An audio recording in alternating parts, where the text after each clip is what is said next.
The veteran Josh stood motionless on his porch, staring into the roaring floodwaters. But he wasn't watching the storm. He was seeing a memory from 5 years prior, the day the water took his daughter, Betty. Suddenly, something shot past in the swift current. It was a plank, and on it, a gray and white German Shepherd mother was desperately keeping her balance. Beside her, 2 tiny lives huddled close. For anyone else, it was a heartbreaking sight. For Josh, it was a nightmare repeating itself. The plank was being swept away. He had only seconds to decide, save them or drown once again in his own tragedy. Please support us by subscribing to our channel. The rain in Trinity Bend, Texas, had ceased to be rain. In July of 2025, it had become a liquid wall, a suffocating gray presence that hadn't paused for breath in 48 hours. The sound was no longer the patter of individual drops, but a constant dull roar that vibrated in the teeth. From the porch of his small log cabin, perched on the only high ground for miles, Josh watched the world dissolve. Josh was 42 years old, but his face looked carved from older, harder wood. He was a tall man, thin but solid in the way of veterans who never lost their military bearing. Short brown hair, neatly cut, was streaked with heavy gray at the temples.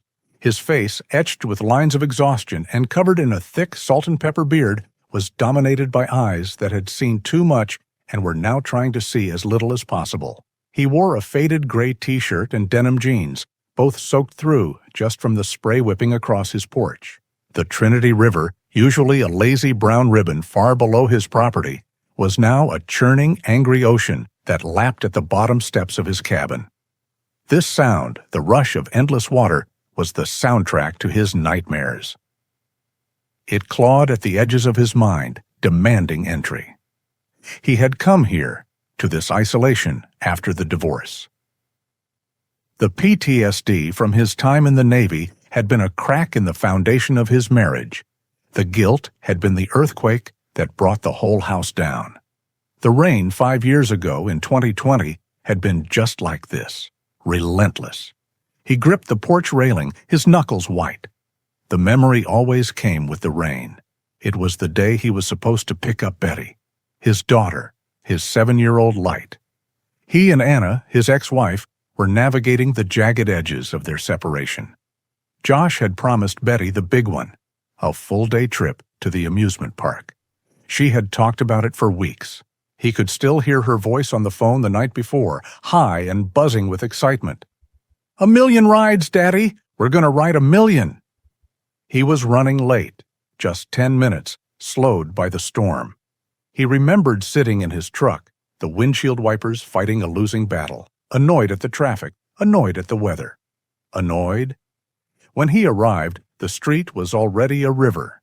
He remembered seeing Anna outside, frantic, screaming. But Josh's eyes had locked on one thing, a single, small, yellow rain boot, floating near a drainage culvert. Betty had loved those boots. He had promised her an amusement park. He had been 10 minutes late. Josh squeezed his eyes shut, the roar of the 2025 flood merging with the nightmare of 2020. He had failed in his duty. As a soldier, you protected your unit. As a father, you protected your child. He had failed. The self-blame was a physical weight, an anchor that had held him in this cabin, in this self-imposed prison, for 5 years. He opened his eyes. The world was still water. Something dark was tumbling in the main current, moving fast. It looked like a piece of fencing or a section of someone's roof. Josh watched it with detached interest. More wreckage for a wrecked world. But as it spun closer, he saw it properly. It was a wide plank, maybe part of a dock. And on it, there was movement. He leaned forward, squinting through the downpour. It was a dog, a large one, fur plastered flat. It was desperately trying to keep its balance, nudging at 2 smaller shapes near its belly. The plank hit a swell and tilted violently. The dog, a German Shepherd, slid, digging its claws into the wet wood. It was gray and white, a beautiful animal, now reduced to a shivering, terrified creature. The 2 smaller shapes were puppies, barely visible, mewling weakly.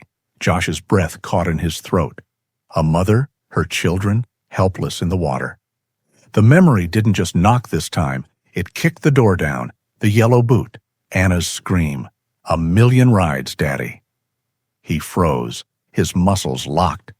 He was back on that street in 2020, staring at the culvert, unable to move, unable to breathe, 10 minutes too late. The world compressed. The sound of the rain, the sight of the dog, the churning water. It was all the same. He couldn't do it. He couldn't watch this again. He was paralyzed by the certainty of failure. The plank began to drift past his cabin, catching the fastest part of the current. The mother dog looked up, not at him, but toward the shore, letting out a low, desperate whine. Something inside Josh snapped. It wasn't heroism, it wasn't conscious thought. It was rage, a sudden, blinding fury at the water, at the memory, at his own uselessness. It was a desperate, unconscious reflex. He was not going to be too late. Not again. He lunged from the porch into the knee-deep swirling water at the base of his steps. The cold shock was violent, but the adrenaline was hotter. He grabbed the long gaff hook he kept for clearing debris. "No!" he roared, the word ripped away by the wind. Not this time. He wasn't saving a dog. He was trying to save Betty. He plunged the hook into the water, snagging the edge of the plank on the first try. The current fought him, trying to tear the wood from his grasp. Josh set his feet, leaning back with all his weight, muscles straining. He was anchored to the high ground. He was stronger than the river. He dragged the plank inch by agonizing inch toward the relative calm near his porch steps. The mother dog, whom he would later name Hope, watched him.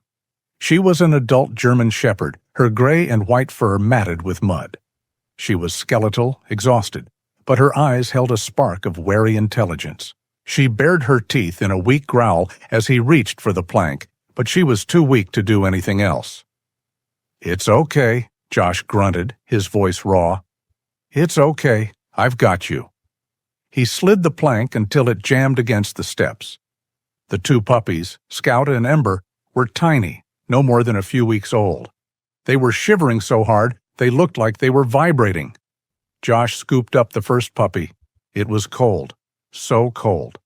He tucked it inside his shirt against his skin and climbed the steps. He set it on the dry floor of his cabin and went back. He took the second puppy, doing the same. The mother dog, Hope, tried to stand as he approached her, but her legs buckled. "Come on, Mama," he said, his voice softening. He looped his arms under her belly, surprised at how light she was. He lifted her, carrying her up the steps and into the cabin. He kicked the door shut, and the roar of the storm was instantly muffled, replaced by the sound of dripping water and the dog's heavy panting. Hope collapsed onto the floor, immediately nudging her two pups, licking them frantically, trying to warm them. Josh grabbed the old towels he kept by the door. He gently dried the puppies, rubbing them to get their blood moving. They were so small, their eyes barely open. He tossed a heavy towel over Hope. She flinched, but then seemed to understand. She let him rub her down, her whole body trembling, not just from cold, but from sheer terror and exhaustion. When he was done, she curled her body tightly around the pups, creating a small wall of warmth. She licked Josh's hand once, a quick, dry rasp, before dropping her head onto her paws, her eyes fixed on her children. Josh stepped back. He had done it. They were safe. They were dry.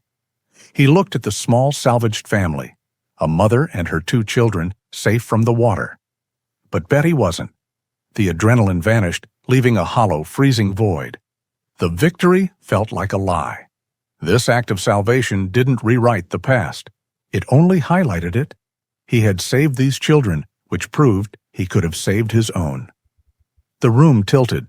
The sound of the rain outside swelled, filling his ears. The tight, familiar band of panic clamped around his chest. He couldn't get a full breath. The walls of the cabin seemed to be closing in, the air turning thick and heavy. He saw the yellow boot. He heard his promise. "Amusement park, Daddy." Josh stumbled backward, his hand reaching for the wall to steady himself. He missed.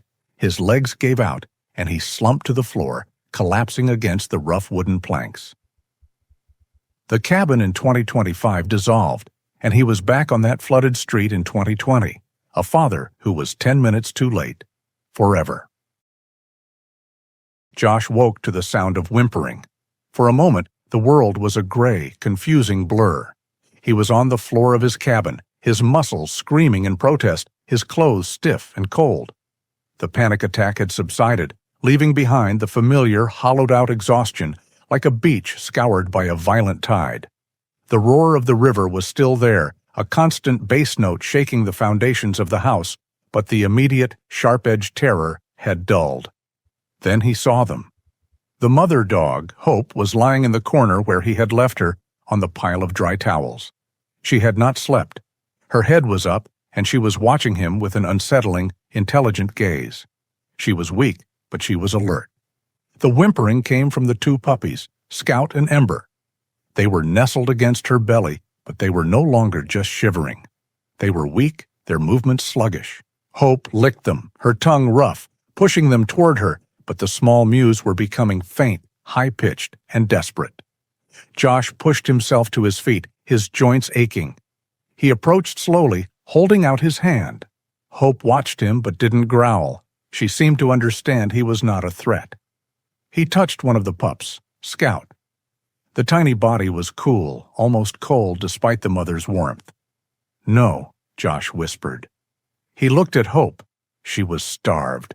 Her ribs stood out in sharp relief under her wet gray and white fur. She had nothing left to give them. He realized the awful truth. He had saved them from the water, only for them to die slowly in his cabin. He went to the door and pulled it open. The sight stole his breath. The water had risen overnight. His porch was gone, submerged completely. The relentless gray-brown water lapped at the threshold of his cabin door. His truck, parked on what he thought was high ground, was submerged to the windows. His cabin was now an island, a tiny, precarious speck in a new, hostile ocean. There was no waiting this out. The puppies didn't have that long. He remembered the emergency broadcasts, the frantic announcements before the power and cell service died. The old Trinity Bend Presbyterian Church. It was on the highest point in the flooded downtown area, built on a rise that had survived the 1973 and 1994 floods. They had turned it into a temporary animal shelter. He looked at his small aluminum boat, which he'd had the foresight to tie to the porch railing itself. It was his only way out. To use it, he had to go back on the water. He had to willingly return to the thing that had stolen his life. The fear was instant and physical. It felt like swallowing ice. He saw Betty's yellow boot. He felt the cold dread of that 2020 afternoon. His hands began to tremble. A weak, sharp cry came from behind him. One of the puppies. Josh turned. Hope was staring at him. She was no longer just watching him. She was pleading. She nudged the weaker of the two pups, Ember with her nose, then looked directly at Josh, letting out a low, quiet whine. It was the sound of a parent asking for help. The sound broke through the fear. The memory of his failure 5 years ago was unbearable, but the reality of a new failure happening right now was worse. "Okay," Josh said, his voice hoarse.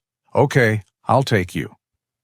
His movements became mechanical, driven by a desperate, borrowed purpose. He grabbed a waterproof duffel bag from his closet. He lined it with the last of his dry towels, creating a small, warm nest. He gently lifted Scout and Ember, placing them inside. They were so light, they felt like nothing. He zipped the bag almost shut, leaving just enough room for air. "Come on, Hope," he said, slinging the bag over his shoulder. "We have to go." Hope stood on shaking legs. She followed him without question, her trust absolute. Josh stepped from his doorway directly into the churning, waist-deep water. It was colder than he remembered, and the current tried to pull his legs out from under him. He held onto the cabin wall, wading to the boat. Hope swam behind him, her movements clumsy with exhaustion, and he hauled her over the side. She immediately went to the duffel bag, sniffing at the opening, refusing to lie down until she knew her pups were there. Josh untied the rope, took a deep breath that did nothing to calm him, and pulled the starter cord on the small outboard motor. The engine sputtered, died, and then, on the second pull, roared to life with a choked, smoky sound. The journey was a new kind of hell. The landscape of his life was gone, replaced by an alien world of water. He navigated by the tops of trees and the roofs of submerged homes. Every floating object was a threat, not just to the boat, to his mind. A plastic patio chair, a child's bright blue cooler, a sodden teddy bear. Each one was a small snag, pulling at his sanity, threatening to drag him back under into the paralysis of his grief.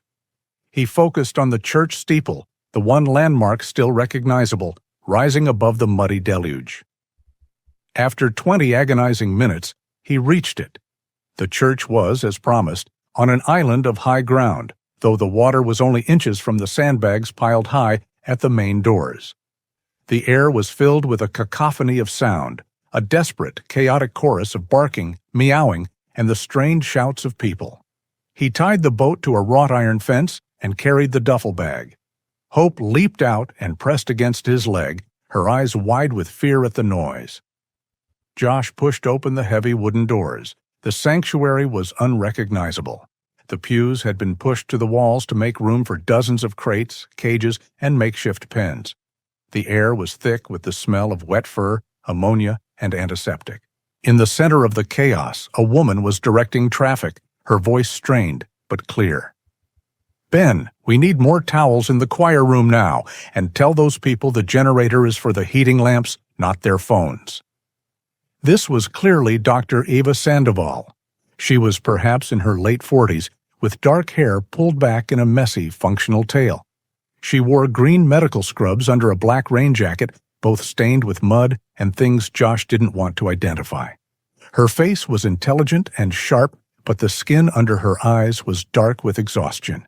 She looked like a field commander on the third day of a losing battle. A young man, Ben presumably, a volunteer in a bright yellow slicker, rushed past, his arms full of empty cat carriers. Josh approached the doctor. "Dr. Sandoval?" Eva turned, her eyes scanning him, the bag, and the large German shepherd at his feet. The thin line of her composure, already stretched to its limit, finally snapped. "Again!" she burst out, her voice cracking. "Sir, I can't. I have no room." She threw her hands up, a gesture of pure, unfiltered despair. "We have no more formula. We have no more clean blankets. We have no room." Josh flinched, a defensive anger rising in him. But as he looked at her, the anger died. He didn't see an enemy. He saw a mirror. He saw the dark circles, the tremor in her hands, the absolute, crushing weight of being responsible for too many lives. He knew that look. It was the look of someone haunted by the ones they couldn't save. Eva saw his expression change from defensiveness to understanding. She visibly deflated, pressing the heels of her hands into her eyes. "I'm sorry," she whispered, her voice thick. "That wasn't... God, I'm sorry. Just bring them." She turned and led him to a slightly drier corner, near the altar, which was now a makeshift triage station. "What do you have?" Josh unzipped the duffel bag. Eva's entire demeanor shifted. The exhausted, overwhelmed woman vanished, replaced by the doctor. She knelt, her hands immediately, expertly, checking the puppies. "Cold," she murmured. "Hypothermic. Ben, get me the small heating lamp and the box from the vestry, the one with the syringes." She worked quickly, preparing a high-calorie emergency supplement and injecting it gently into the puppies' mouths. Josh watched, feeling large and useless. His rescue was now just another burden on this woman. His job was done. He could leave. He could get back in his boat, go back to his island, and wait for the water to fall. He looked at Eva. She had managed to get a few drops of formula into Ember, the weaker pup, who was finally showing a flicker of life. Eva smiled, a brief, heartbreaking flash of relief before her face settled back into a mask of exhaustion. She swayed slightly as she stood up. "They'll be okay for now," she said, not looking at him. "They just need warmth and food." She expected him to leave. He should leave.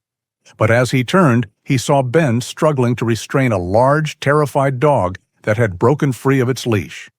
A stack of cages, piled precariously, teetered as the dog scrambled past. The whole fragile system was one accident away from total collapse. "You're overwhelmed," Josh said. It wasn't an accusation. It was a statement of fact. Eva finished toweling her hands and looked at the chaos of the sanctuary.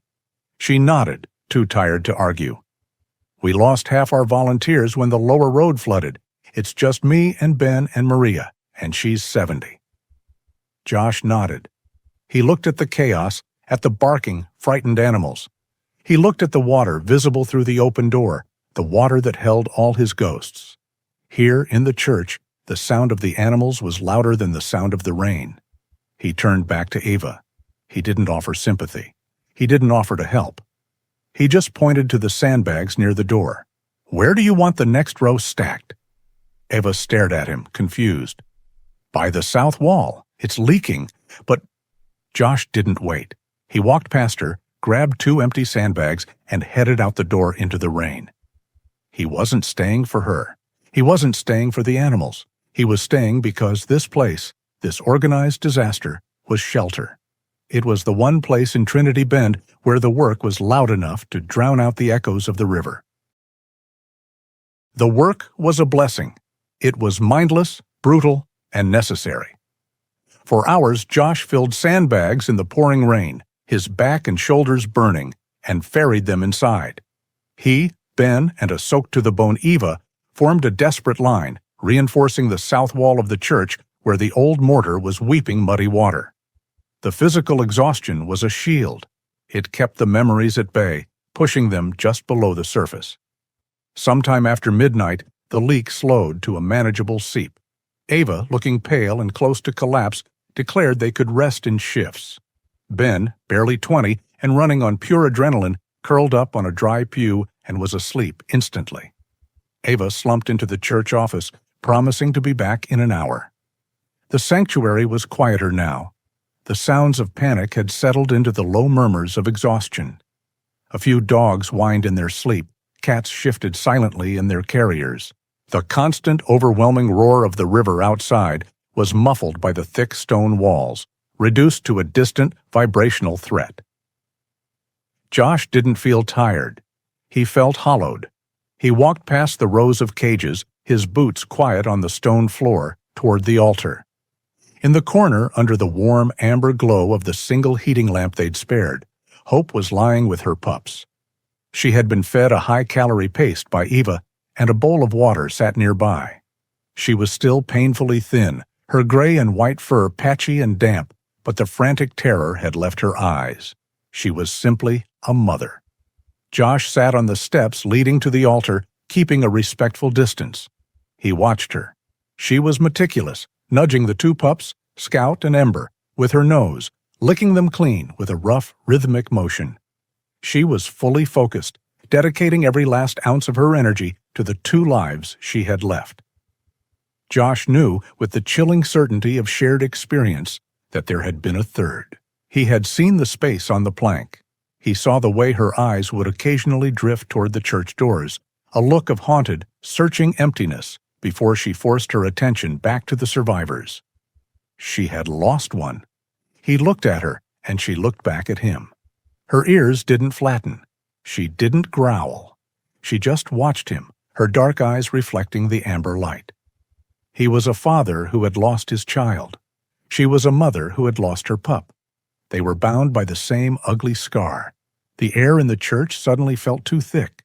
Josh's chest tightened, the familiar band of ice constricting his lungs.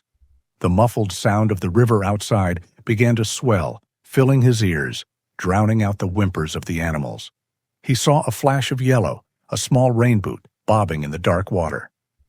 "Daddy?" A million rides. He clenched his fists, his breathing becoming shallow. The panic was rising, cold and fast. From the corner, a soft sound broke through. A low, quiet whine. Josh's head snapped up. Hope was staring at him. She hadn't moved, but her head was high, her gaze locked on his. It wasn't a sound of fear. It was a sound of inquiry, almost of comfort. It was real. It was here. Josh stared back at the dog. He focused on the steady rise and fall of her ribs. He focused on the sound of her licking the pups. He anchored himself to it.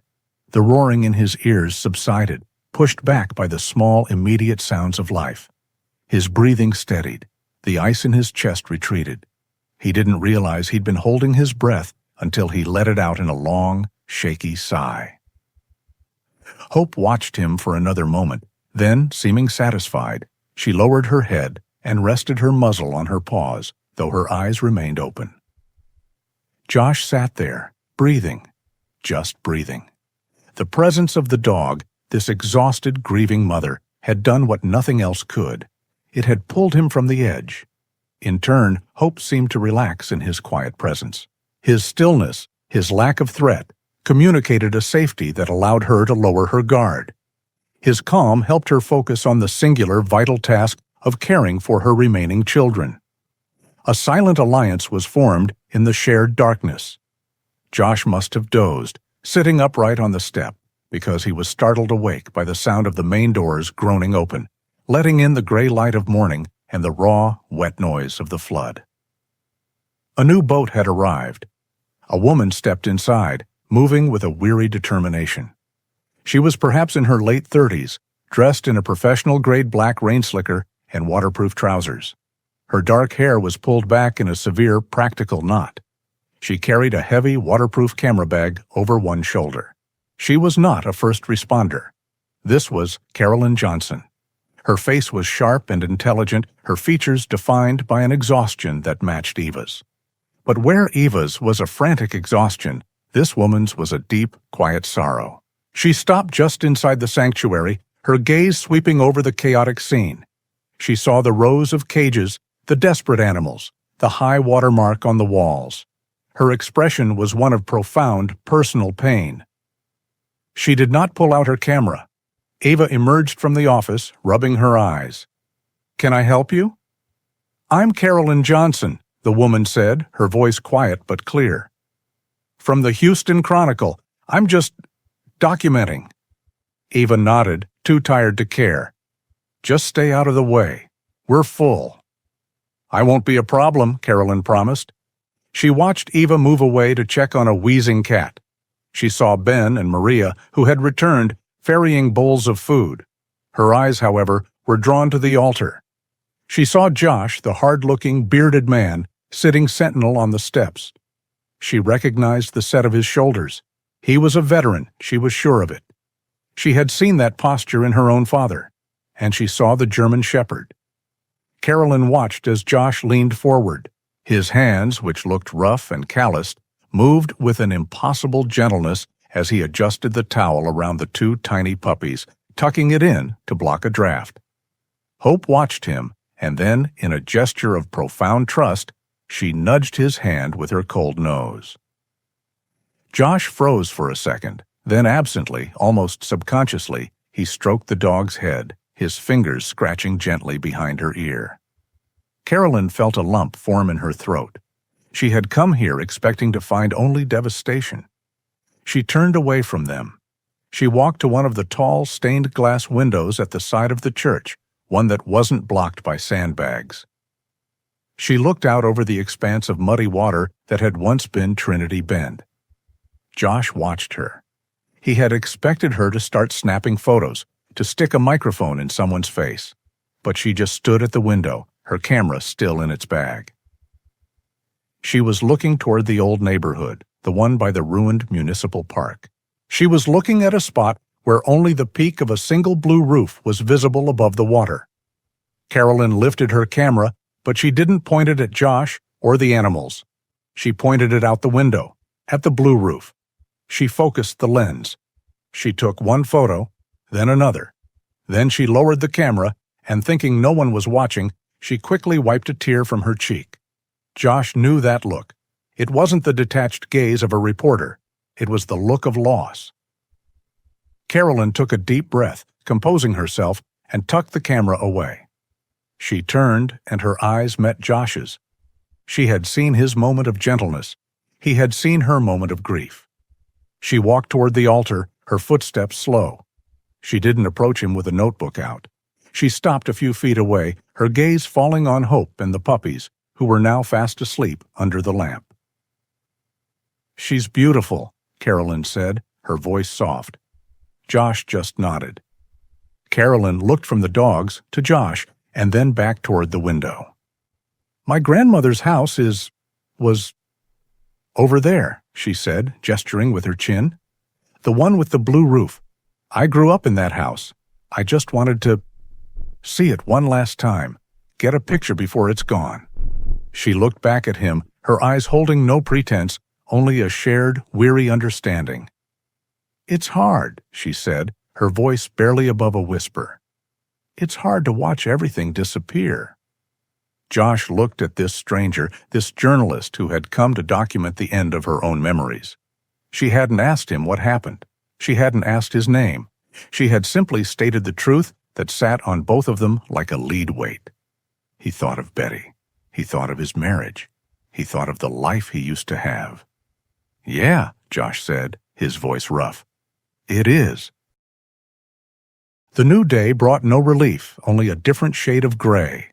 The rain, which had hammered the church roof like drumfire, had subsided into a persistent, miserable drizzle. But the river had not receded. It had only spread, a silent, conquering sheet of brown water.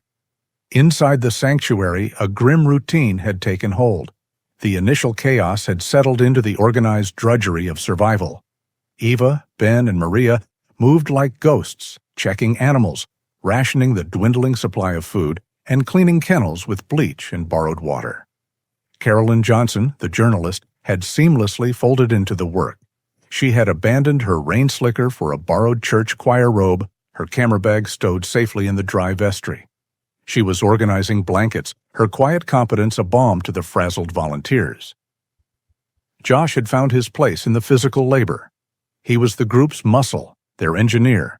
He had secured the leaking south wall, waterproofed the main door seals with roofing tar he'd salvaged from a flooded shed, and was now rationing the generator's fuel, running it for only 1 hour every 3 to keep the vital heating lamps warm. He felt the familiar ache of hard work in his muscles, a feeling he welcomed. It was real. It was tangible. It wasn't the phantom weight of grief. He finished his tasks and walked back to the altar. Hope, he still called her that in his head, was awake. Her pups, Scout and Ember, were sleeping soundly under the lamp. She looked stronger, her eyes clearer. When she saw Josh, her tail gave a single, tentative thump against the floor. "Hey, girl," Josh murmured, kneeling. He let her sniff his hand before he stroked her head. The simple, tactile connection was grounding. It kept the memories of Betty at bay, replacing them with the immediate, vital needs of the present. "She looks 1,000 times better," Eva said, walking up behind him. Her voice was rough with exhaustion, but the frantic edge was gone. She held a small, black electronic device in her hand. "She's a fighter," Josh agreed. "She is," Eva said. "And she's no stray. Her coat, her temperament, she's been well cared for. Josh, can you hold her steady for me? I want to check for a chip." A cold, unwelcome feeling prickled Josh's skin. A chip meant an owner. An owner meant this temporary truce, this sense of purpose, had an expiration date. He pushed the feeling down. This wasn't about him. "Sure," he said. He sat on the floor, cross-legged, and motioned for Hope to come closer. She settled between his knees, leaning her weight against his chest, a gesture of complete trust that made his throat tighten. "Good girl," he whispered, scratching the base of her ears as Eva knelt. "Okay, steady now," Eva said. She turned on the handheld scanner and waved it slowly over Hope's shoulder blades. For a moment, there was only the sound of the rain and the distant, unhappy whine of a dog in the nave. Then, a quiet confirmation beep sounded from the device. Ava's tired face broke into a small smile. "Got one. Thank God. At least she has a name. At least we know she belongs to someone." "Can you look it up?" Josh asked, his voice carefully neutral. Ava's smile faded. She gestured to her own laptop, sitting dark and useless on a table. "The generator is only for the lamps and the small refrigerator holding the vaccines. My battery's been dead for a day." "I can help," a voice said. They turned. Carolyn Johnson was standing there, wiping her hands on a towel. "I have a satellite uplink. It's slow and the storm interference is bad, but it's our only connection to the outside world." "You're a lifesaver," Eva breathed. Carolyn retrieved her heavy, ruggedized laptop from her camera bag. It was a serious piece of equipment built to withstand war zones. She placed it on the altar, opened it, and connected it to a small, square satellite terminal which she aimed carefully out the tall stained glass window. The three of them gathered around the small screen. The sound of the laptop booting up seemed impossibly loud in the quiet church. "Okay," Carolyn said, her fingers moving quickly over the keys. "I'm trying to access the National Pet Microchip Registry. The connection is terrible. The signal is bouncing all over the place." They watched as a loading bar crept across the screen with agonizing slowness. Josh found he wasn't breathing. He was staring at the screen, every part of him willing it to fail. He felt a sharp, sudden shame at the thought. Come on," Eva whispered, leaning in. The page finally loaded, a simple search box. Eva read the 15-digit number from her scanner, and Carolyn typed it in. She hit the Enter key. The system churned. The screen went white. Then a bright red error message appeared. "System overload. Cannot access database." "Damn it," Eva said, slumping against the altar. "Wait," Carolyn said, her eyes narrowing in concentration. "That's the public portal. It's probably crashed. Let me try my press credentials. There's a back-end media portal that accesses the servers directly." She opened a different window, typed in a long string of credentials, and tried the number again. This time, the result was different. The screen didn't crash. It loaded a single page, stripped of all graphics and formatting, just plain text on a white background. Registration ID 985-120047B, species, canine breed, German Shepherd color, gray-white sex, female, spayed. Registered name, Duchess owner information. Data locked, regional server, offline. Trinity Bend TX04. Contact, primary. Data locked, regional server offline, Trinity Bend TX04. Contact, veterinary. Data locked, regional server offline, Trinity Bend TX04. There was a long silence. "Duchess?" Eva finally said, a note of sadness in her voice. "It's a fitting name. She's very regal." Carolyn shook her head, frustrated. "It's the flood. The local servers that hold the owner's information, they must be underwater. They're offline, completely inaccessible." She typed a few more commands, trying different access routes. Each one came back with the same result. Data locked. "We know her name," Carolyn said, finally closing the laptop. "But that's it. We don't know who she belongs to, where they lived, or if they're okay." The unspoken words hung heavy in the air. If they're even alive. Josh felt a complex, swirling emotion that he couldn't name. It was a tangle of profound sadness for the unknown family and a dark, selfish, undeniable thread of relief. He felt shame for it, but he couldn't deny its presence. She was still his. For now. He looked down at the dog. "Duchess?" he said aloud, trying the name. The dog's ears flickered at the sound of his voice, but she didn't seem to recognize the name itself. She just looked up at him with the same trusting gaze, waiting for his command. "She doesn't know it," Josh said, perhaps too quickly. "Or she's just been through too much. Or maybe," Eva offered gently, "she's just used to a nickname." Josh nodded, his throat tight. He went back to scratching her head. He had a name, but no answers. The mystery of her life before the flood was as deep and murky as the water outside. It changed nothing, and yet it changed everything. She wasn't just Hope, the stray he had rescued. She was Duchess, a dog who had a family, a life, a dog who was lost. His temporary bond, the one forged in the storm, now felt heavier. It had solidified from a rescue into a duty. He wasn't just keeping her alive, he was protecting her for someone. He was a guardian, holding a line until reinforcements could arrive. It was a mission. It was a promise. And his mind, forged in the military, understood promises. He had failed his promise to Betty. He would not fail this one. Carolyn watched the quiet, intense way Josh looked at the dog. She had seen the flicker of relief in his eyes when the screen came back empty, and she understood it completely. She understood the desperate human need to hold on to a purpose, any purpose, when everything else has been washed away. "You call her Hope, don't you?" she asked softly. Josh looked up, surprised she had noticed. He just nodded, not meeting her gaze. "It just seemed right when I found her." Carolyn gave him a small, sad smile. She powered down her laptop, the small screen going dark, leaving them once again in the amber glow of the heat lamp. "Well, Josh," she said, zipping the laptop into its waterproof bag, "for now, Hope is all we've got."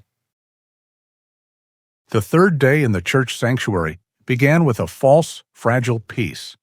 The relentless drumming of the rain had softened overnight into a misty, oppressive silence. But the water level outside had not dropped. It had risen silently, swallowing the bottom steps of the church entrance. The small community of survivors had solidified. Josh, with his grim competence, managed the generator and the structural integrity of their fort. Ava, running on fumes, coordinated the animal care, her face a mask of strained professionalism. Carolyn, the journalist, had become their link to the outside world, her satellite laptop and radio their only lifeline. Ben and Maria, the volunteers, worked tirelessly, a quiet, efficient team. Josh was near the altar checking on Hope. The German Shepherd, now Duchess in his mind, but Hope in his heart, was thriving. Her fur was drying, her eyes were bright, and her two pups, Scout and Ember, were gaining weight, their bellies round from the emergency formula. Hope pushed her head under Josh's hand, and he scratched her ears, a small, shared moment of calm. It was Carolyn who broke the silence. She was manning her satellite radio, listening to the emergency broadcasts. Her face suddenly went white. "Ava, Josh, get over here, now!"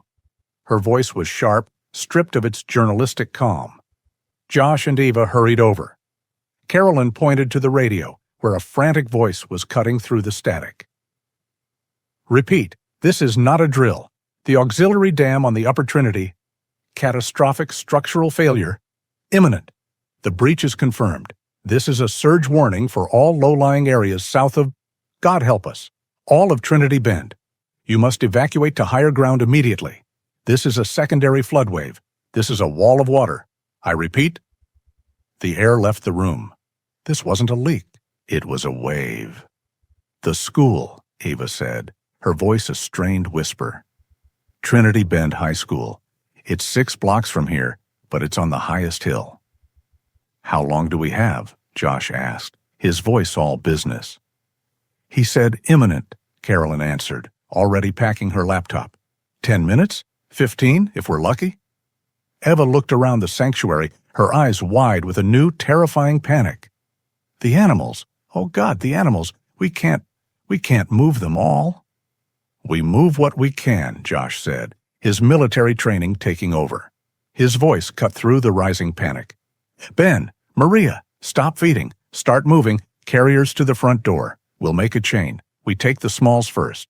Dogs can swim if they have to. Cats can't. Move." The sanctuary exploded into chaos. The desperate sounds of animals, sensing the human panic, filled the air. Cages rattled. Dogs began to bark and howl. "We need the crates from the basement," Ava yelled. "We're out of carriers." The church basement, a low-ceilinged crypt, was where they stored supplies and the heaviest kennels. It was also where the south wall, the one Josh had patched, was located. "I'll go," Ben shouted, running for the stairs. "No, you're faster with the carriers," Josh commanded. "I'll get the crates." He took the stairs 2 at a time, entering the damp, dark lower level. The generator was rattling in the corner, casting long, dancing shadows. He grabbed 2 large, folded wire crates, but as he turned to leave, he felt a presence. Hope was standing at the top of the stairs, her head low, her ears flat.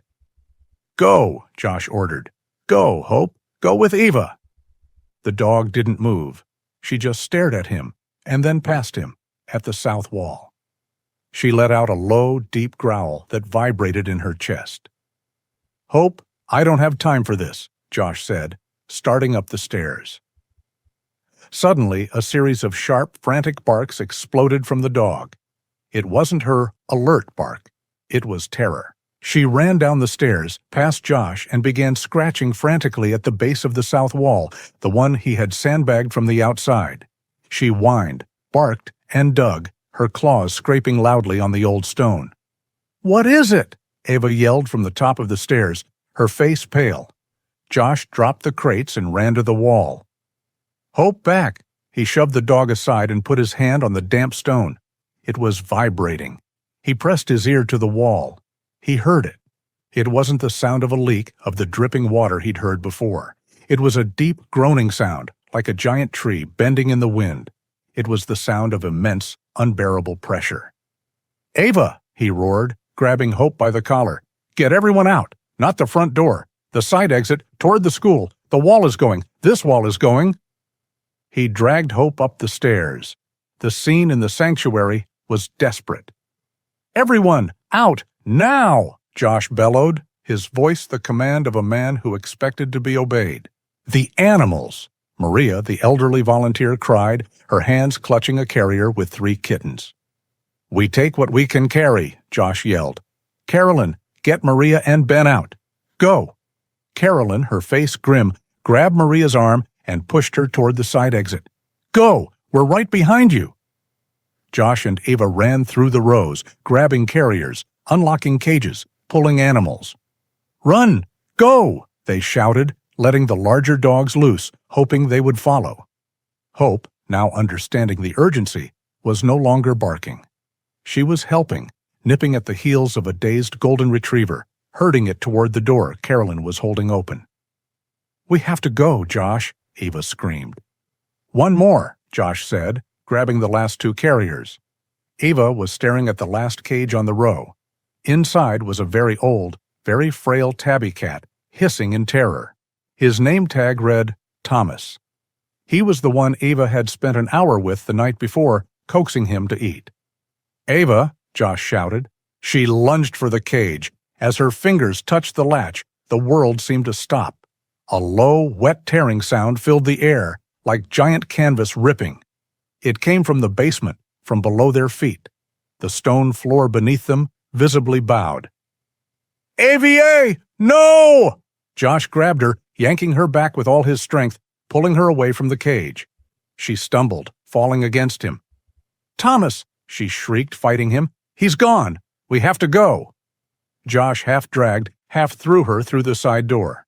Hope, Scout, and Ember were already outside with Carolyn, the pups tucked inside Carolyn's rain slicker.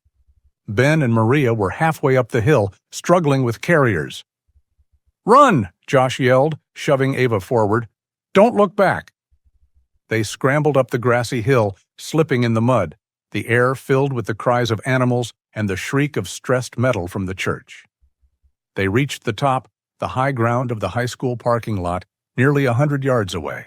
They turned, panting, just as the south wall of the Trinity Bend Presbyterian Church gave way.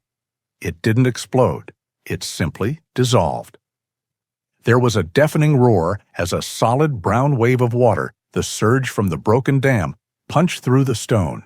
The wall vanished, and the entire lower level filled instantly. The main floor of the sanctuary, its support gone, collapsed in on itself. The stained glass windows shattered outward in a spray of colored glass. The steeple shuddered, leaned, and then fell, crashing into the new, violent river that had once been a street. The place that had been their shelter was gone, consumed in less than 10 seconds. They stood in the cold drizzle, a small, stunned group of survivors, surrounded by a few dozen crates.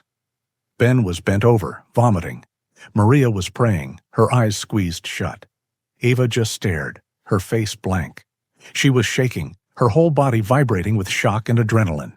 Josh watched her, his own heart hammering against his ribs.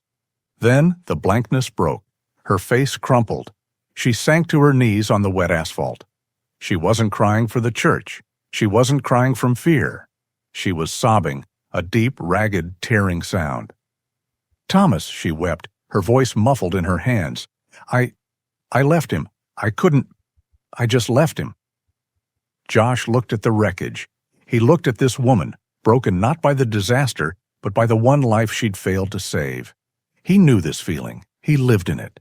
He walked over and didn't say a word. He didn't say, "We had no time." He didn't say, "It's not your fault." He knew those words were useless, a lie. Instead, he just sat down on the cold, wet pavement beside her. He was clumsy, his movements stiff, unpracticed in comfort. He just sat there, a silent presence in the rain. And after a long moment, he slowly lifted his hand and put it on her shoulder. The high school gymnasium was a different kind of chaos from the church.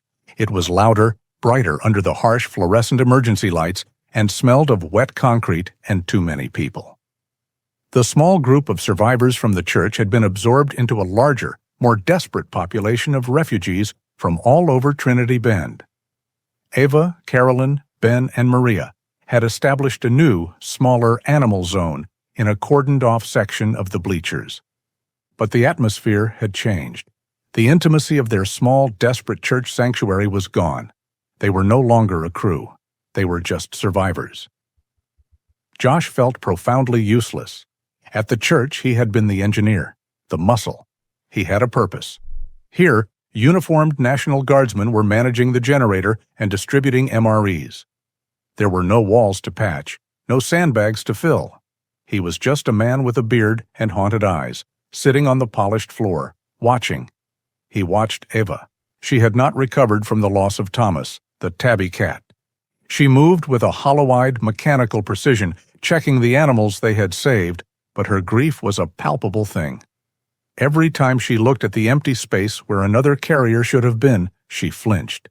He watched Carolyn, who had her laptop open, typing furiously, documenting everything, her face grim. She was working. Ava was working. Josh was just sitting, the image of Ava, sinking to her knees on the asphalt, weeping for the one she had left behind, was burned into his mind. It resonated with a terrible, familiar frequency. It was his failure, mirrored in her.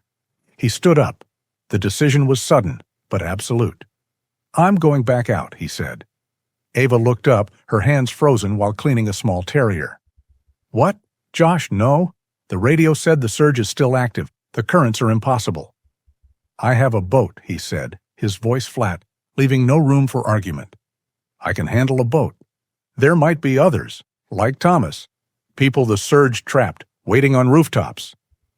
"Josh, it's suicide," she pleaded. "You can't." "I have to," he said. He turned and walked out of the gym, ignoring her call.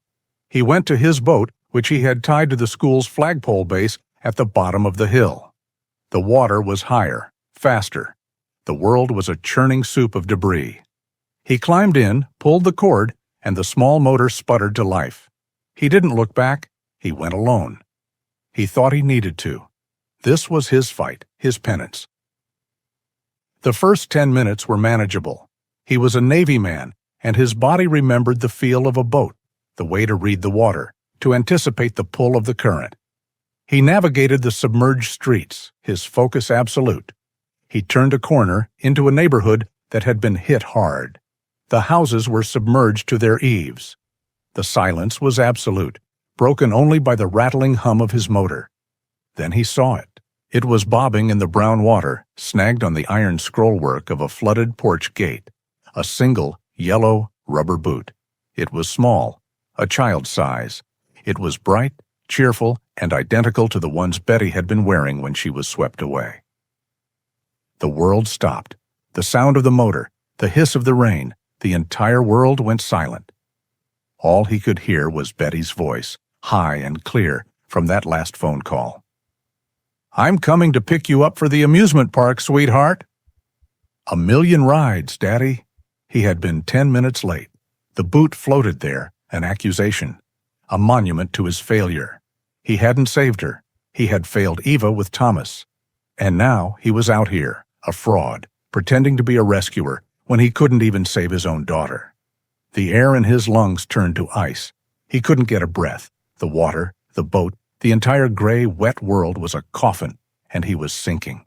His hands, locked on the tiller, began to shake violently. He was a failure. He was a liar. He was a promise breaker. With a choked, ragged gasp, he yanked the tiller, turning the boat in a reckless, wide arc that nearly swamped it. He jammed the throttle forward, racing back the way he came, his wake crashing against the roofs of the drowned houses. He didn't care about the debris. He didn't care about the current. He just had to get off the water. He reached the high school, tying the boat with fumbling, useless hands. He scrambled up the hill, past the stunned look of a guardsman, ignoring Ben, who called out, "Josh, did you find anyone?" He didn't go back to the gym. He couldn't face them. He couldn't face Eva's hope or Carolyn's documenting gaze. He was a failure. He found a janitor's closet in a quiet hallway, its door slightly ajar. He slipped inside, pulled the door shut, and sank to the floor, plunging the small room into darkness. He wrapped his arms around his knees, his body shaking, and let the crushing weight of his guilt swallow him whole. He didn't know how long he sat there. An hour? Maybe 2? The only sound was the frantic pounding of his own heart. Then a new sound. A quiet scratch at the outside of the door. He ignored it. Probably a rat, or just someone in the hall.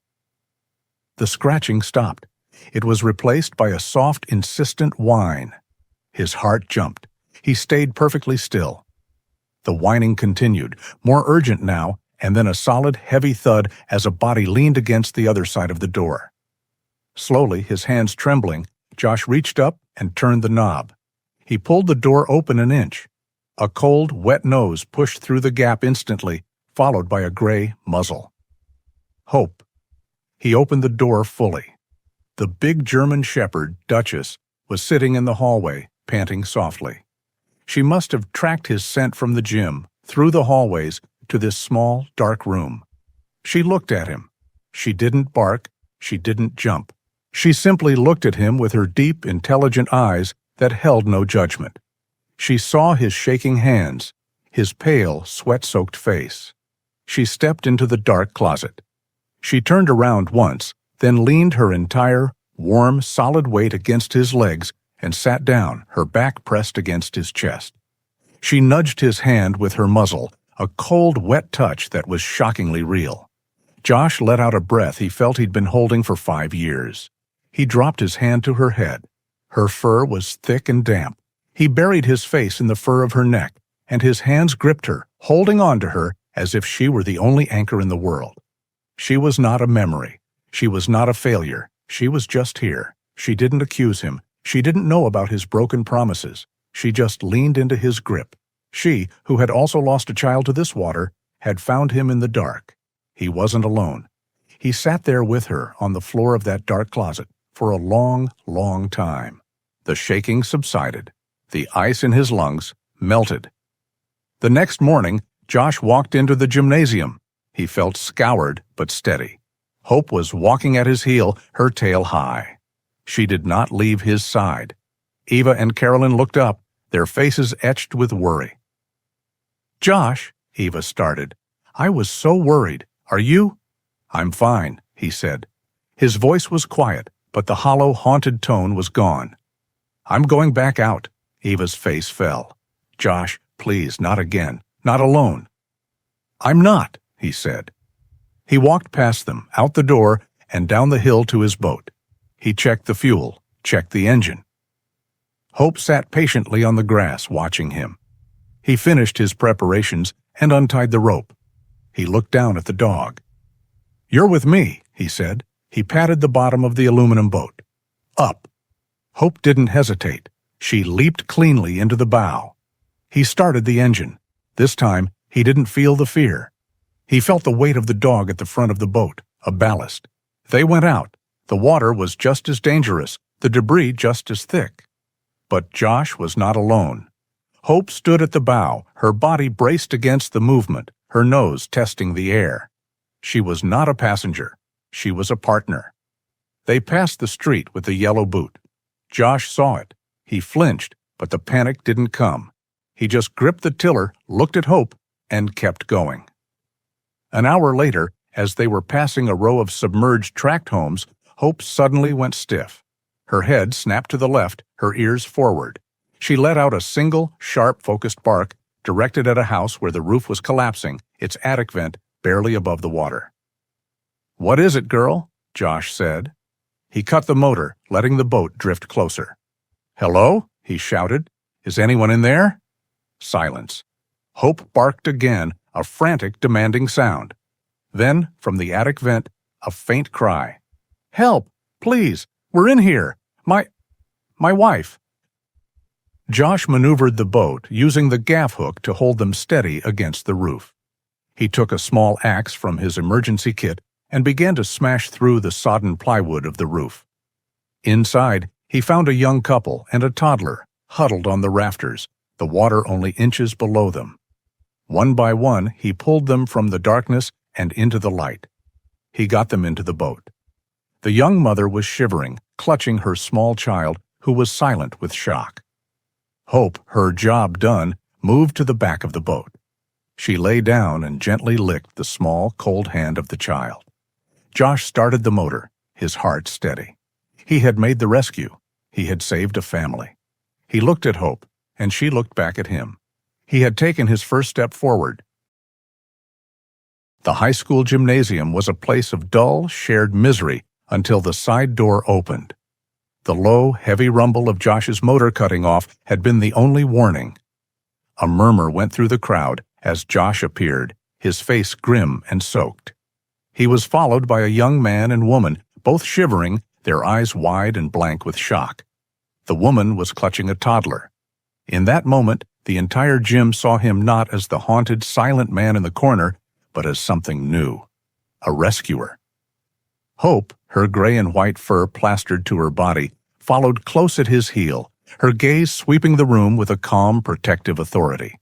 She was no longer just a refugee, she was part of the team. Carolyn Johnson watched from the bleachers, her camera in her lap, forgotten. She saw the way the young mother looked at Josh, her eyes filled with a kind of awe.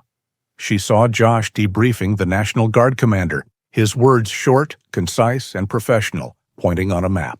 And she watched what happened next. After handing the family over to the medics, Josh didn't rest. He walked straight to the animal zone. Ava, her face stained with exhaustion, and her own grief for the cat, Thomas, looked up as he approached. Josh's voice was quiet. "They're okay," he said. It was all he needed to say. He knelt by the small pen they had made for Hope's pups. Scout and Ember, safe and warm, tumbled over each other in a clumsy pile. Hope, her rescue duty done, nudged Josh's hand and then immediately went to her pups, licking them with a fierce maternal focus. Josh just sat with them, his large, rough hand resting on Hope's back. He was a man who had faced the water that haunted him, who had gone back into his own personal hell, and had pulled 3 lives out of it. Carolyn felt a profound, aching clarity. For 3 days, she had been documenting the disaster, the collapsed bridges, the submerged homes, the rising waterline. She had been documenting the end of Trinity Bend.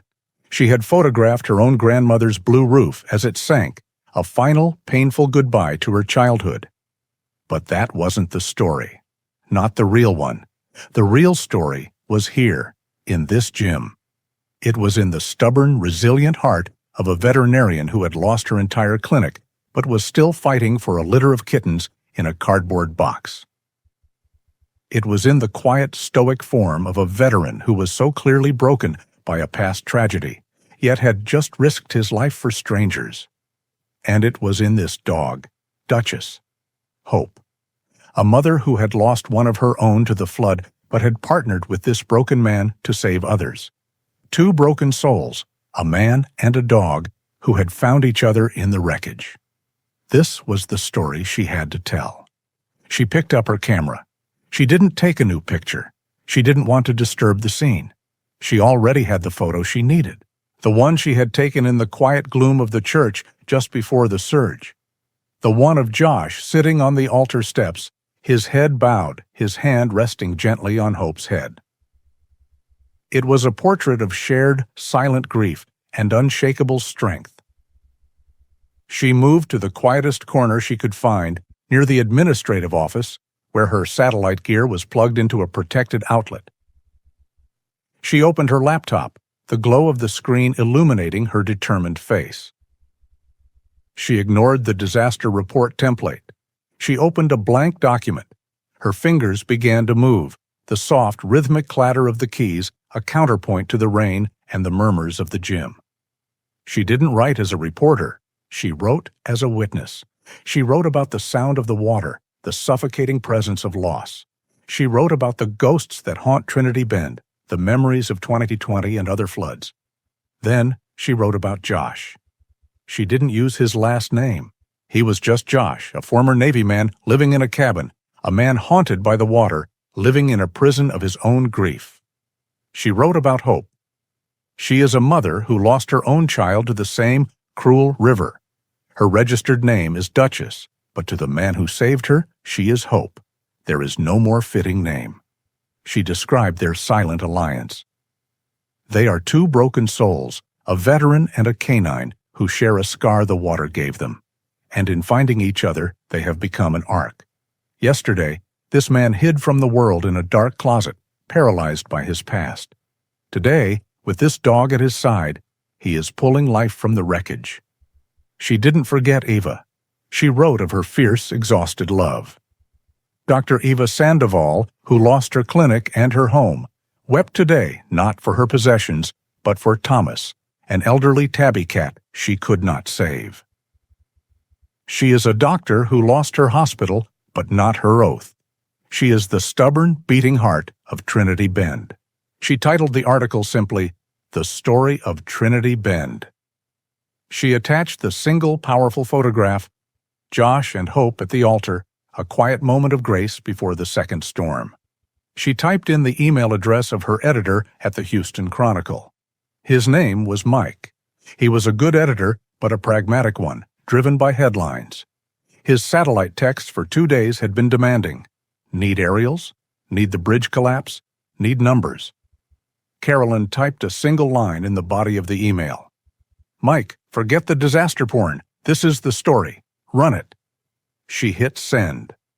The small satellite device on the windowsill whirred, fighting the thick, wet atmosphere. An icon spun, and then message sent. She sat back, her whole body aching. She had done her part. She had told their truth. She had told her own. For an hour, nothing happened. Then her satellite phone, a heavy, rugged device, buzzed on the table. A text from Mike. Mike, see, this is not what I asked for. Where are the damage stats? Carolyn's hands tightened. She began to type a furious response, but before she could, a new message came in. Mike, I've just read it. My God, Carolyn. A minute later, another. Mike, this is the best thing you've ever written. It's going up now. Front page. I'm bumping the FEMA report. Carolyn let out a breath she hadn't known she was holding. She closed her eyes, just for a moment. The article went live on the National Wire at 3 in the afternoon. At 4:30, Eva's personal cell phone, which had been silent and useless for 3 days, suddenly chirped. A weak single bar of service had been restored by a new mobile tower. A text message appeared. What? Eva murmured, looking at the screen, confused. It's a payment notification. Trinity Bend Animal Fund. Someone just sent $100. Probably a mistake, Ben said, sorting cans. Then the phone chirped again, and again. Eva, Carolyn said, her eyes on her laptop. She had opened the article to see it live. The share counter was spinning like a gas meter. 1,000, 5,000, 20,000. It's the article, Carolyn whispered. It's live. Eva's phone chirped and then began to buzz, a cascade of notifications, one after another, faster and faster, as people across the country read Carolyn's words. Another one, Eva said, her voice breaking. From Oregon, $500. Oh my God. Another, from New York. Josh, who had been asleep on a cot, his first real rest in days, woke to the sound. He saw Eva on her knees, her phone in her hand, tears streaming down her face. But this time, they weren't tears of grief. They were tears of shock. Carolyn looked over at him, her own eyes wet. "The story is out, Josh," she said. "They see you. They see her." Hope, awakened by the commotion, stood up and put her head in Josh's lap. He looked at the dog, then at Eva, then at Carolyn, completely baffled, not yet understanding what they had done. Trinity Bend was no longer alone. 200 miles south, the George R. Brown Convention Center in Houston was a universe of echoing noise and fluorescent light.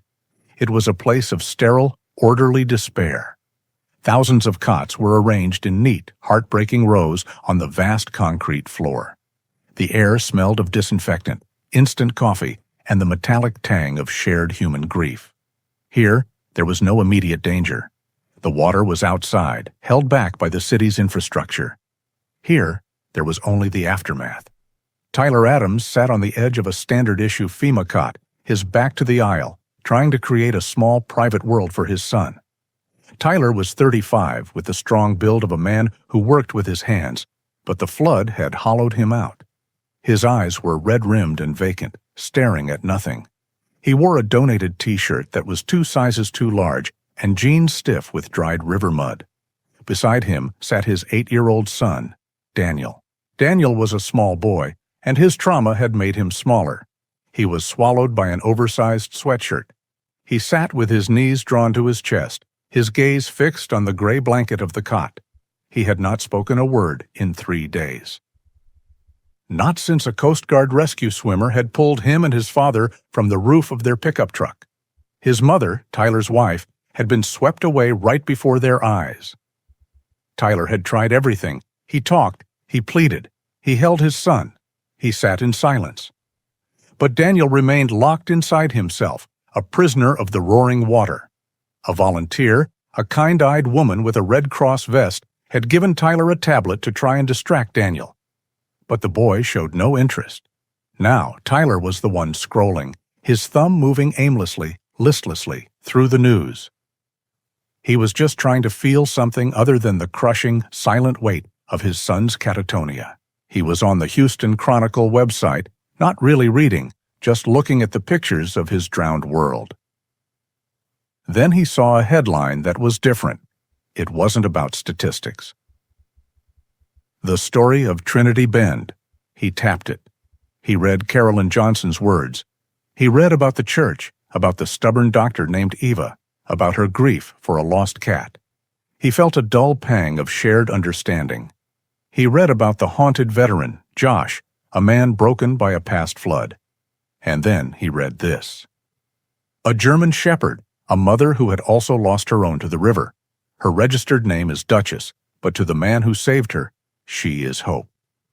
Tyler's breath hitched. His heart, which he thought had stopped, gave a painful, sudden lurch. Duchess, he whispered. He scrolled, his hand shaking, until he found the photograph, the one taken in the church. The gray and white German shepherd, her head resting near the veteran's hand. It was her. It was his girl. It was the dog he and his wife had adopted as a pup, the dog who slept at the foot of Daniel's bed every single night. He had assumed she was gone, like his wife, like his home, like his life. Tears, hot and sudden, welled in his eyes. It wasn't just a dog. It was a piece of the world he had lost. It was proof that it had ever existed. "Danny," he whispered, his voice cracking. "Danny, boy." But Daniel didn't move. Tyler shot to his feet.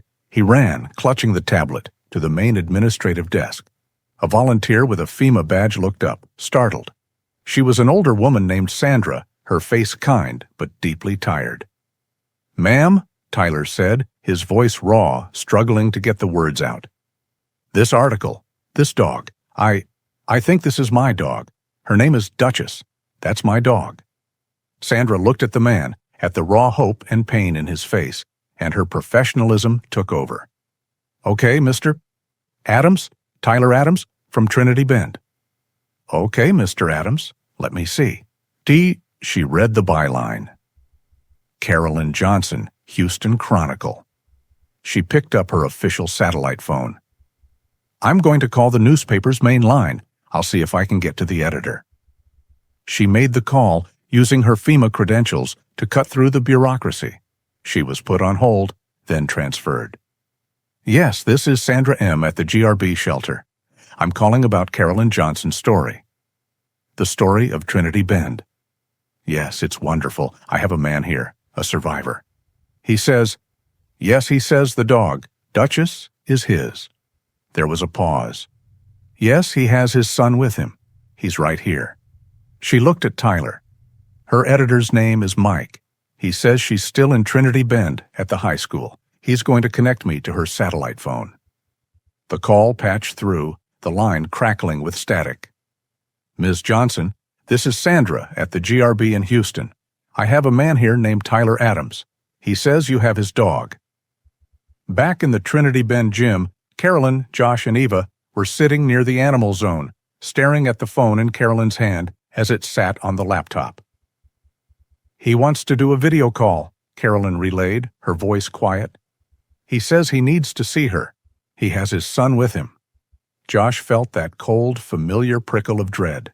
The expiration date. It was here. He looked down at Hope, who was resting her head on his knee. He nodded, his throat tight. "Do it." Carolyn opened her laptop, her fingers clicking. "Sandra, I'm starting the call. Have him look for my name." In Houston, Sandra handed the tablet back to Tyler. "She's calling you now." A moment later, a call request popped up. Carolyn Johnson. Tyler's hand was shaking so badly he could barely tap the accept button. The screen flickered and then resolved. He saw 3 faces, tired and strained, looking back at him from a crowded gymnasium. He saw Carolyn, the journalist. He saw Eva, the doctor. And he saw the bearded man from the photograph, Josh. "Mr. Adams?" Carolyn began, her voice gentle. "I'm Carolyn Johnson. This is Dr. Sandoval. And this is Josh." "Hello," Tyler said, his voice a hoarse whisper. I saw the article. The picture. Is she really okay?" "She's right here," Josh said. His voice was rough but steady. He pulled Hope into the frame, scratching her ears. The great dog looked at the screen, curious. Tyler let out a choked sob. "Duchess." "Oh, girl." "Mr. Adams," Eva said, her voice full of a pained clinical kindness. "The article mentioned you were separated from your family." Tyler's face crumpled. He nodded, unable to speak before he found his voice. "My wife. Her name was Sarah. The water. She didn't make it. It's just me and my son, Daniel, now." In the gym, Ava's hand went to her mouth. Carolyn closed her eyes. Josh just nodded, his jaw tight. He knew this man's loss. "Daniel," Tyler continued, wiping his face. He's not good. He was there. He saw. He hasn't spoken, not a word in 3 days. The doctors call it traumatic mutism. He loved Duchess. She was his dog, really. Slept on his bed every night. Can he see her?" "Yes," Josh said. "Of course." Tyler turned the tablet. "Danny boy," he said, his voice thick with a desperate, fragile hope. "Danny, look who it is." The small boy on the cot didn't move. He just stared at the gray blanket. "Daniel, please," Tyler whispered. "Look, it's Duchess. It's our girl." In the gym, Josh gave Hope a gentle push. "Speak, girl," he urged. "Say hi." Hope, sensing the tension, let out a soft woof sound, and then a high, questioning whine, her head tilted as she looked at the screen. In Houston, that sound cut through the trauma. Daniel's head, which hadn't moved in days, slowly lifted. His eyes, dull and empty, fixed on the screen. They widened. He saw the gray and white muzzle, the familiar, loving eyes of his dog. Josh, seeing the boy's focus, knew what to do. He reached into the nearby pen and lifted Scout and Ember, holding the 2 squirming puppies, up to the camera. "She had babies, Daniel," Josh said, his voice soft. "She saved her babies, just like you were saved." Daniel stared. He saw his dog. He saw the puppies. His face, which had been a frozen blank mask, began to tremble. His lower lip quivered. His eyes filled with tears. A small, rusty, agonizing sound came from his throat. And then he broke. He didn't just cry. He shattered. A deep, ragged, wounded sob tore out of him, the first sound he had made since he lost his mother. He reached his small hand out, his fingers touching the screen, touching the image of his dog. Duck, he whispered, the name cracking. Duchess. In Houston, Tyler dropped the tablet onto the cot and collapsed, wrapping his arms around his son, both of them sobbing in a raw, shared agony of grief and relief. In the Trinity Bend gym, Eva and Carolyn were openly crying, their hands over their mouths. Josh just watched the screen, his face unreadable.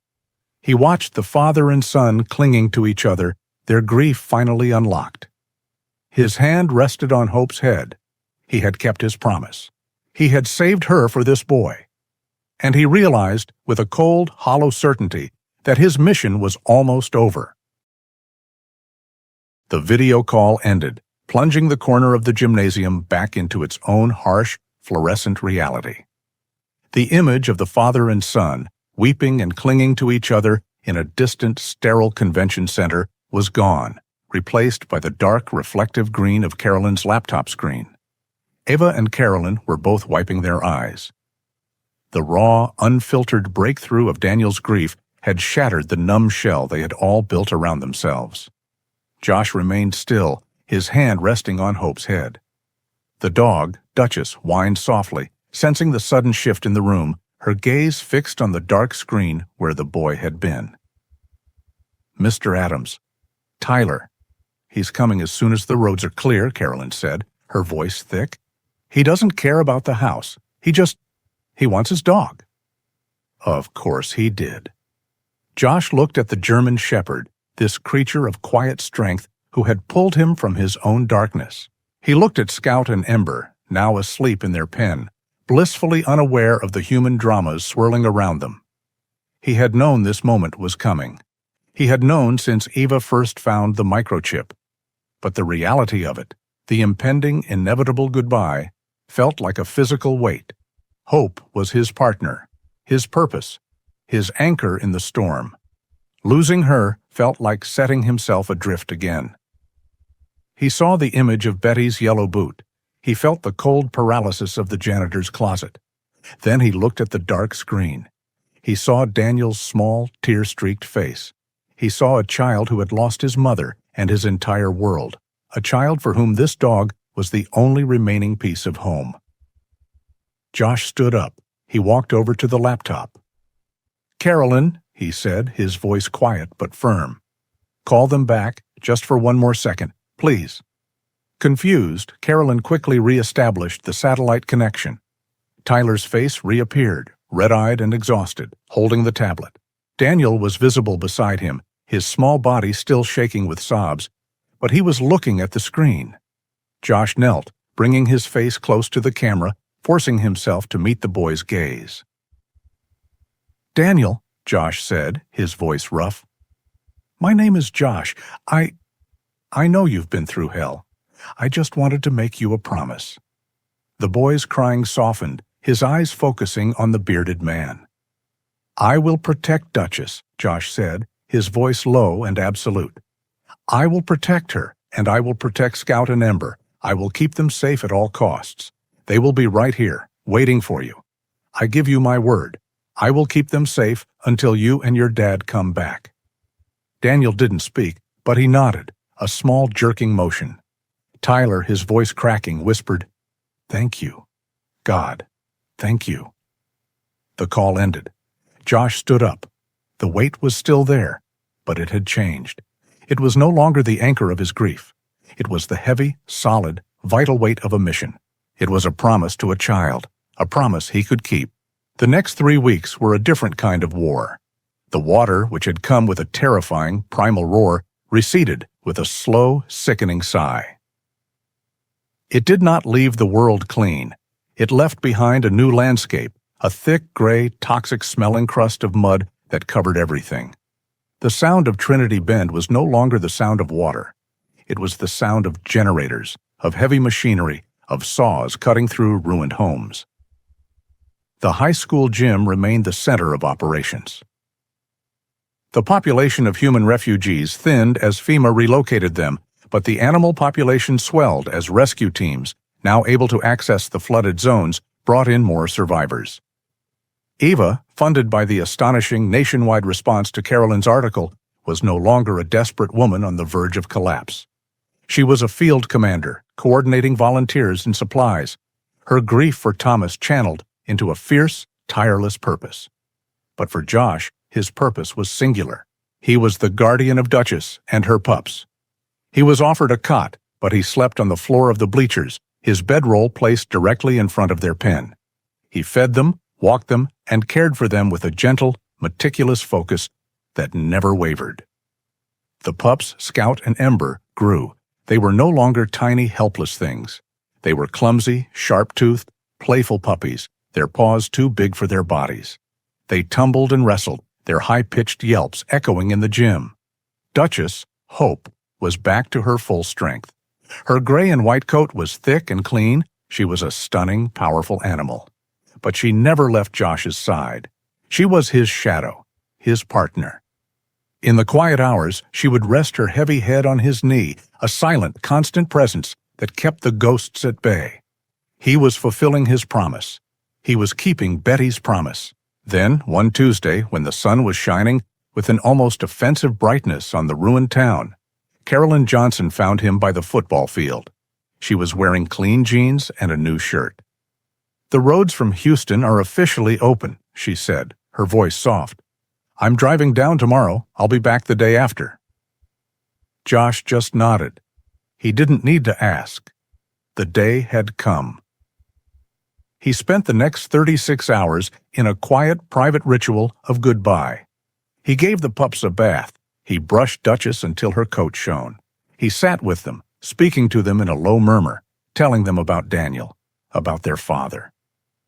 "You're going home, girl," he whispered, burying his face in her fur. "You're going home." The day of the reunion, the gym was quiet. Ava had intentionally cleared the area, giving them space. The main doors opened. Carolyn entered first, then Tyler Adams. He looked older than he had on the screen, the grief carved into his face. He was clean, but he walked like a man carrying an invisible, crushing load. He was holding the hand of his son. Daniel was silent. He wore new clothes, but he was still a ghost, a small, pale figure clinging to his father's hand, his eyes downcast, afraid to look at the world that had betrayed him. Josh stood by the pen, his heart hammering against his ribs. This was it. Mission complete. Hope, Duchess, who was standing beside Josh, suddenly went stiff. Her head went up, her ears twitched. She let out a low, questioning whine. She smelled them. She took a step forward, her tail giving one uncertain thump. Tyler saw her, his breath caught in his throat. "Duchess?" he whispered. At the sound of his voice, the dog's uncertainty vanished. A high, joyful bark erupted from her. Her tail began to wag, a frantic, blurring motion. Daniel's head snapped up, his eyes locked on the gray and white dog. It was real. She was real.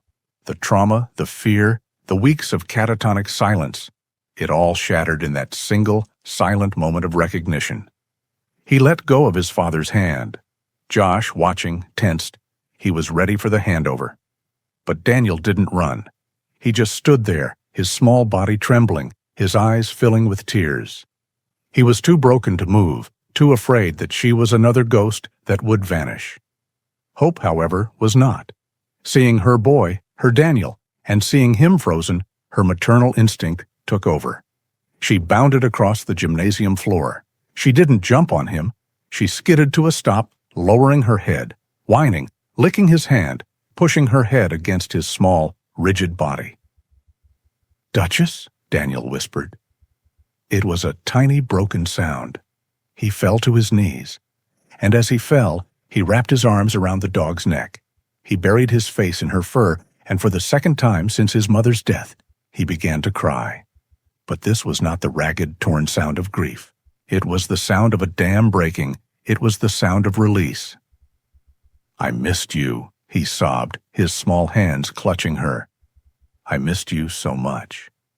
Tyler staggered forward, falling to his knees beside his son, his own hands finding the dog, his tears falling silently into her fur. The father, the son, and the dog were a single, weeping, reunited entity in the middle of the gym floor. Ava and Carolyn were crying, watching from a distance. Josh stood alone. He watched the scene, his heart a painful, heavy knot in his chest. It was the most beautiful, agonizing thing he had ever seen. He had done it. He had kept his promise. He had protected this small family. He had brought them home. He had done for Daniel what he could never do for Betty. The mission was over. His promise was kept. And Josh, his guardian duty fulfilled, had never felt so completely and utterly alone.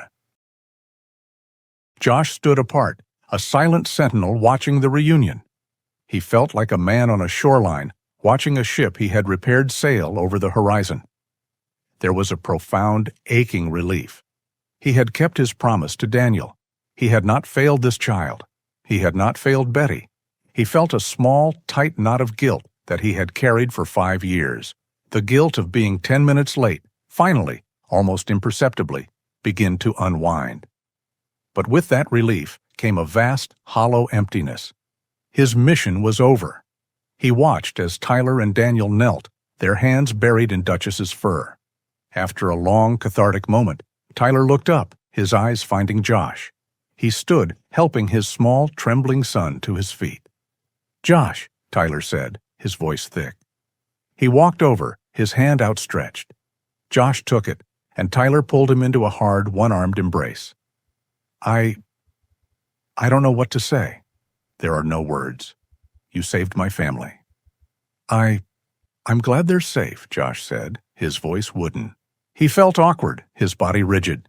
He stepped back and cleared his throat, forcing himself into the mechanics of the handover. "I have their things. The pups, Scout and Ember. They're eating solid food now. I wrote down the schedule. Ava has them on all their first-round shots." He turned to the pen and opened the gate. The 2 puppies, a whirlwind of gray and white fur and clumsy paws, tumbled out, yipping, and immediately running toward their mother. Daniel, his face stained with tears, let out a small, wet laugh. He knelt, and the puppies swarmed him, licking his face, nipping at his ears. This was it, the final transfer. Josh felt his purpose drain away, leaving him standing there, just a man in a gym, his hands empty. He was now, once again, the lone veteran in the cabin on the hill. He had served his purpose. He could leave. He gave a final, short nod. "Well, I'll let you get reacquainted." He turned to walk away. "Wait." Josh stopped. Tyler was looking at him, his expression one of desperate, raw sincerity. "Where are you going?" Tyler asked. Josh was confused. "Back to my cabin. My boat's—" "No," Tyler said, taking a step forward. "Josh, wait." He ran a hand through his hair, struggling to find the words. You just hand them over and you walk away? That's it?" "She's your dog, Mr. Adams. Daniel's dog. My part's done." "My wife is gone," Tyler said, the words blunt and brutal, cutting through the sterile air of the gym.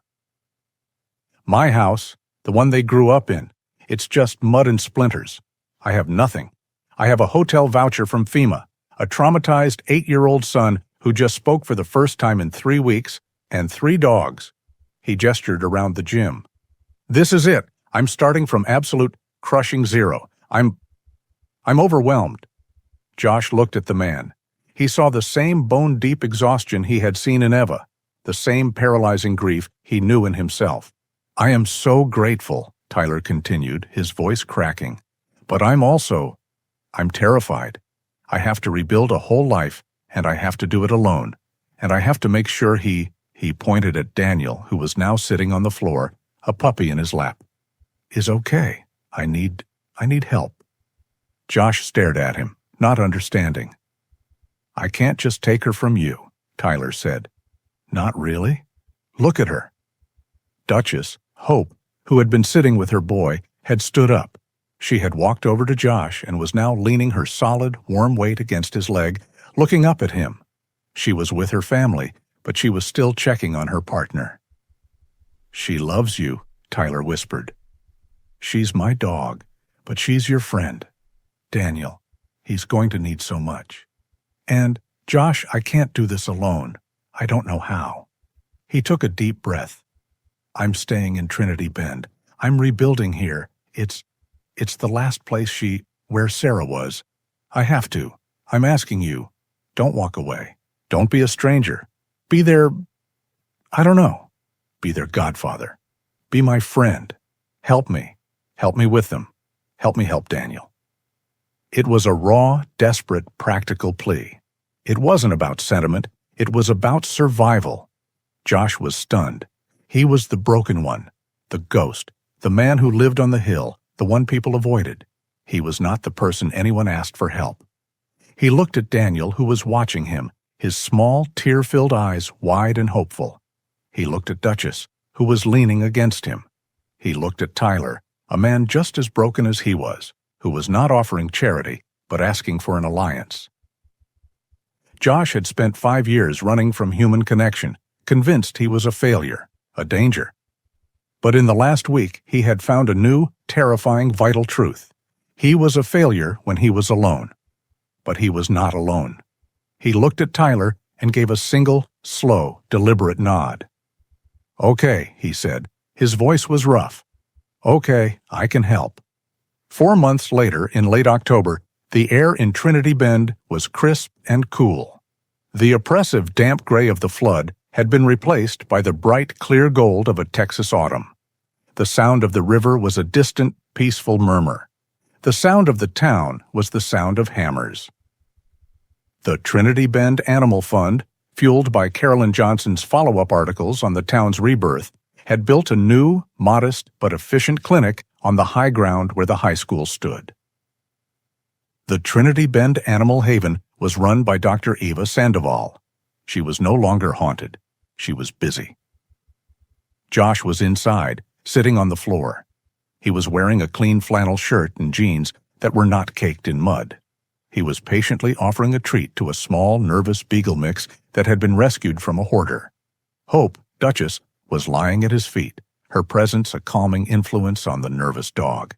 Josh had become Eva's lead volunteer. He was the dog behaviorist, the man who understood the language of trauma and silent patience. "You're good at that," Eva said, pausing with a chart in her hand. "Just quiet?" Josh said. "Well," Eva smiled, "your quiet way of working has helped socialize 12 dogs that we thought were unadoptable. Carolyn's coming by next week. She's doing a 1-year later piece. She wants to interview you." Josh winced. "I'll be busy that day." Eva laughed, a sound he was finally used to. "Go, get out of here. You've done enough for one day. Go see your boy." Josh smiled. He grabbed his jacket. "Come on, girl." Duchess stood, stretched, and followed him out the door, her tail high. She hopped into the passenger seat of his truck, a truck he had spent a month rebuilding, cleaning the river mud from its engine. He drove through the streets of Trinity Bend. They were no longer obstacle courses. They were roads again, lined with debris piles and construction trucks. He didn't drive to his cabin on the hill. He still owned it, but he rarely slept there. It was no longer a prison, but it was no longer home. He drove to a new, small development of prefabricated homes, set up with FEMA funding. He pulled up to a small blue house. Before he could even turn the engine off, the front door burst open. "Josh, you're here! You're late!" Daniel Adams exploded from the house, all lanky 9-year-old energy. He was no longer the silent, ghost-like child from the shelter. He was loud, he was smiling, and he was healthy. He ran to the truck. "We were waiting. Dad's making barbecue. Scout stole a hot dog." 2 adolescent, long-legged German shepherds, Scout and Ember, bounded out after him, yipping and tumbling over each other. They circled the truck, barking in greeting. Duchess leaped from the passenger seat, giving her pups a disciplinary sniff before trotting over to Daniel, who wrapped his arms around her neck. Tyler Adams came out onto the small porch, wiping his hands on a towel. He was smiling. The deep, carved lines of grief were still there, but they were no longer the only thing on his face. "You're late," he called, mirroring his son. He held up a beer. "Got one for you," Josh smiled. "Got held up at the clinic." He walked up the steps, took the beer, and sat in the porch chair. Duchess, her duty done, lay down across his feet. Scout and Ember were play-fighting on the small patch of new grass, while Daniel refereed, his voice high and happy. Josh sat there with Tyler, his friend. He watched Daniel, his godson. He listened to the sounds of the neighborhood. He was no longer the man on the hill. He was part of a community. He was part of a family. He looked past the new houses toward the setting sun. He could just see the Trinity River in the distance, a peaceful silver ribbon, back where it belonged. He thought of Betty, and for the first time, the memory wasn't a stab of guilt. It was just a quiet, soft sadness. He had kept his promise. He had found his way back. He was home. True hope is not the absence of pain, but the small, brave choice to find a new purpose, even when our hearts are broken. Josh and Hope's journey reminds us that the deepest healing often begins when we choose to save another soul. If these tales of loyalty and second chances resonate with you, we invite you to support our channel by subscribing and sharing this story. We would be honored to read your own reflections in the comments below, and we hope you'll join us for our next story, which is appearing on your screen now.